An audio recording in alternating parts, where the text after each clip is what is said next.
Alright, now here's another burn mark. We're going to take this one, we're going to do a little more progressive. What we're going to need to do with this is we're going to be using a hot knife. Let me take this out. This is a great little tool. I think you'll see that as we use it.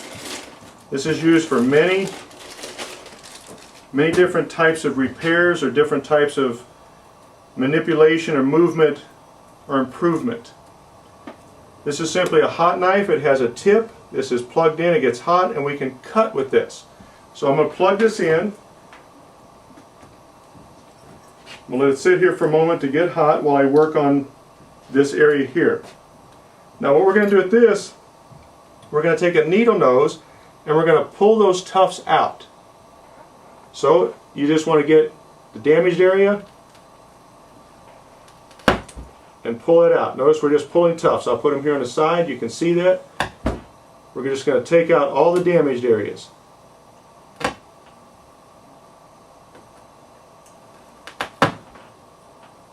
And yes, some people get excited. It looks like you're damaging their carpet. This is something you're probably going to do most of the time in some place where it's property managed areas, maybe apartment complexes, things like that. Something that just needs to be improved and a little better than the scissors are doing the shears. Now when you get all the damaged areas out, then you want to go ahead and make sure this gets out as far as basically a circle of some sort, something you can work with, about the size of maybe a dime or a nickel or maybe even a quarter, somewhere in that area. Now I've got all the damaged areas out. I'm just going to clean this up a little bit.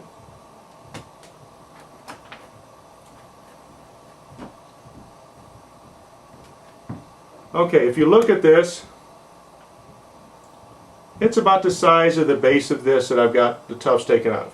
Here's the tufts that have come out. This is all the damaged area. Now I'm going to replace this with new carpet. So we'll remove this. It's always a good thing to have a donor piece of some sort. Now on something this small, you can take a donor piece out of any place you want to. It doesn't have to be any place special. Doesn't have to be any place difficult. In a closet, underneath a bed, on the edge of a carpet, stretch it over, anything like that. Alright, now what we're going to do, we've got our bad area, the damaged areas out. We're just going to double check, make sure there's not any frayed edges. We want to try and make sure we don't have any buried yarns or any bad tufts in there. We got a pretty nice circle going, nice and clean. Okay, we need some kind of a small donor piece. As we said, we're going to take this donor piece and we're just going to take and match up as close as possible. And the use of a hot knife is very nice in this aspect because it allows us to cut this circle out. Now we can find something if we want to match the size. After you do this a few times, it's not real hard to do it free-handed. And you're only cutting partially just through the primary and secondary backing. That's all we're going to do.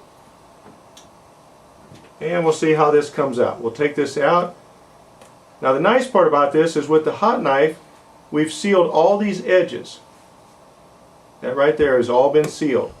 We're going to take and put this in here and see what it's going to look like. If it doesn't look good now, it's not going to look good later. So I'm going to lay that in. I like the way that looks. So I'll move my donor piece out of the way. We have to prepare this properly. Now we're going to take a glue gun and use a long tip. I'm going to push through the backing, push this all the way down through where it melts through that backing and penetrates to the back. Takes just a moment to do that. Now I'm through it. So I'm going to put some adhesive in the back so it holds to the floor.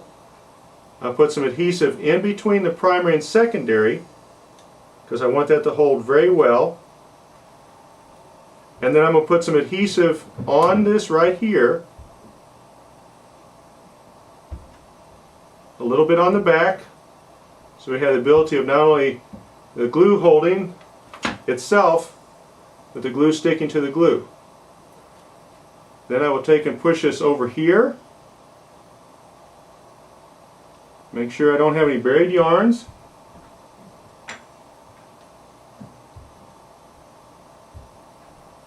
Press that down into my hole just a little bit. Now make sure all my edges are secure. Alright, looks good. And then I'm going to roll it. Put a little pressure on it. And put a weight on it. I want to give that just a few minutes to where it will set up, let that glue hold, and then I'm going to groom it out, and then I'll go ahead and trim it if we need to. We have not removed any backings. We've put them on there so we have a good, solid, secure backing, and then we're just going to trim the top off a little bit to make it look even. This is a little step up from the first one we did. Progressively make it look a little bit better. Alright, we're going to look at this and groom it out just a little.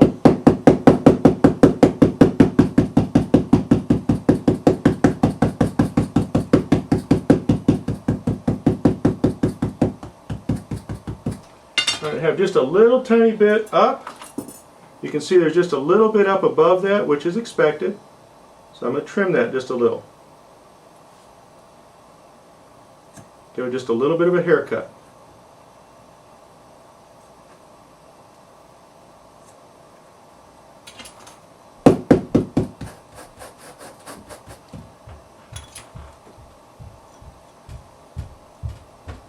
Make sure everything's standing up right.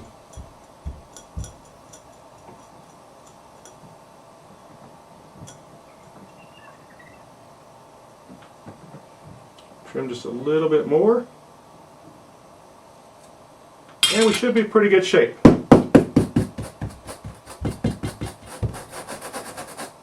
There we have just a simple means of being able to put a plug in on the top.